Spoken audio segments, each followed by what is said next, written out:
Chapter 5. The Life of a Taxi Driver. My new owner gave me food before he rode me for many kilometres towards London. It was getting dark, and the lights were on in the streets when we arrived in the big city. There were streets to the left and streets to the right, and I thought we would never arrive. Finally, however, my owner gave a call, and a door opened in a small house. A woman and 2 children ran out. "Is he gentle, father?" called the girl. "Yes, he's as gentle as you are. Come and say hello," he said. "Let me get him some food and water," said the woman, and I was taken into a comfortable stable. "I think I'll be happy here," I thought. My new owners were called Jerry and Polly, and their children were Harry and Dolly, who were aged 12 and 8. They were all very happy people. Jerry owned a taxi carriage and another horse called Captain. The next day, Captain went out with the taxi carriage in the morning. Then it was my turn in the afternoon. Jerry was a very good driver and was very kind to me. He took me to a wide street where there were big houses and shops filled with food. There were many other taxis stopped outside the shops, waiting for passengers. The other drivers said hello to Jerry, and then came to look at me. "He's too handsome to pull a taxi," said one. "Well," said Jerry, "I'll soon find out, won't I?" Then the owner of the taxi business came over, a tall man called Mr. Grant. He studied me as if he wanted to buy me. Then he said, "He's a good horse. He will do well for you, Jerry." The first few days of pulling a taxi were difficult. I did not find it easy in London. There was so much noise and so many people. It was difficult to find my way between all the other carriages, but in time I began to trust Jerry, and I stopped worrying. At the end of the day, I was given good food and fresh water. Harry always helped to look after me, and worked as hard as a much older boy. And Polly and Dolly also came to see me often. Jerry was the best owner I have had.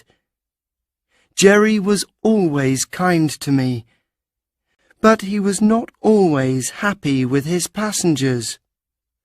One day, 2 young men came out of a hotel and called him over.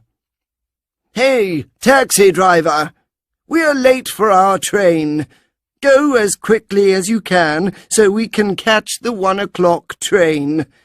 We will give you an extra £1," said one of them. "I will take you, but only at our usual speed," said Jerry. Another taxi driver heard him and called out, "I'll go fast for you. He won't go fast because he loves his horse." The men laughed and jumped into the other taxi. "I must always think about my horse," said Jerry. "£1 won't help if it makes my horse too tired to take other passengers for the rest of the day." Jerry was a very good driver, and with a light pull of the reins, he drove me carefully among the carriages, horses, people, and taxis that filled the streets, some going one way, some the other. I always felt safe because I trusted Jerry. Holidays were not common for taxi drivers. Many of the taxi drivers did not own their horses, but hired them each day. That meant they had to work very long hours without a rest to get enough money. Some of them were not like Jerry and always had to work for 7 days a week. I felt sorry for both the horses and their drivers. One day, a carriage arrived outside a park where we were waiting to take a family home. The horse that pulled the carriage looked very thin and very old. She had sad eyes which looked at me carefully. "Black Beauty?" she said quietly, and then coughed. It was Ginger. Ginger looked so very different. She told me about her life since we lived at Earlshall Park. First, a wealthy man bought her, but she was not able to run very fast after her fall, and she was soon sold again.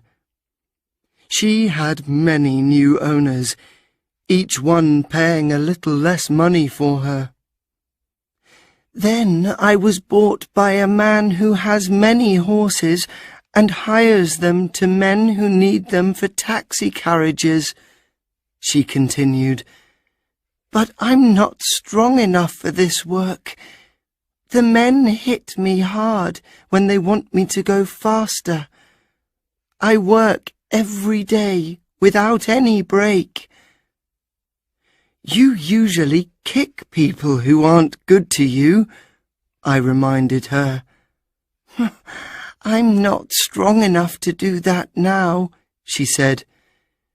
Men are always stronger than me. If they can get me to work longer hours for more money, they will. I know life is difficult for them too.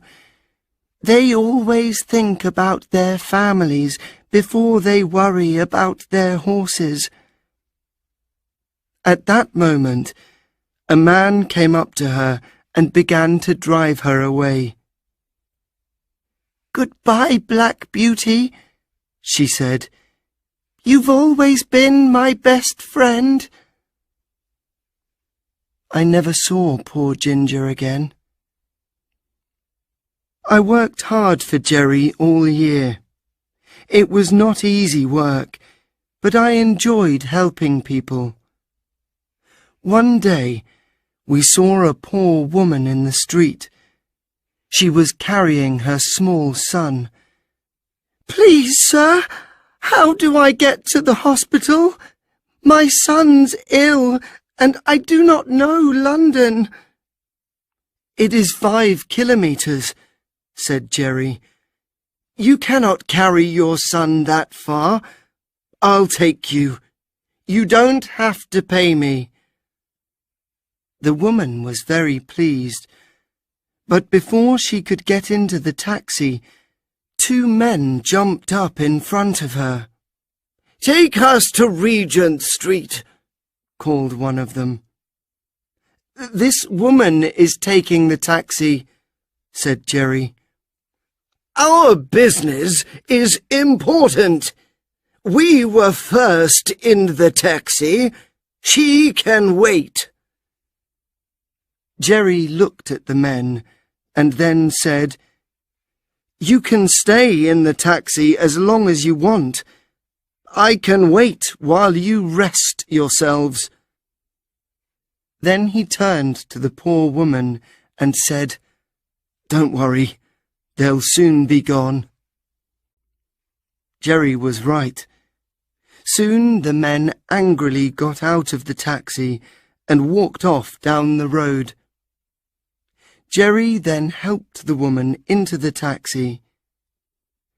We left the woman and her son at the hospital, and as we were leaving, a wealthy-looking woman called us over. "Jerry Barker? Is it you? I'm pleased to find you here, because it's difficult to find a taxi in this part of London."